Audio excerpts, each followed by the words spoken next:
zahvaljujući razumevanju naših sugrađana i dogovoru sa njima, pokazali smo da smo kao grad pravi servis građana i odlučili smo zajedno sa našim ličnjama koji žive u gradskoj opštini Pantelej da na mestu nekadašnjeg velikog višnjara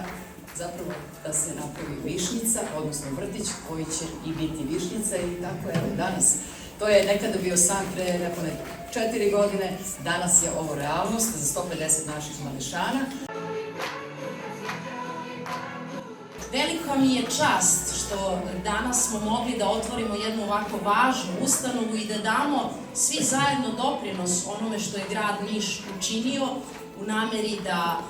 otvori veće kapacitete za naše mališane, da se smanje liste čekanja i da omogući deci lepše i srećnije detinjstvo, ali pre svega da izađe u susret zahtevima i potrebama naših roditelja.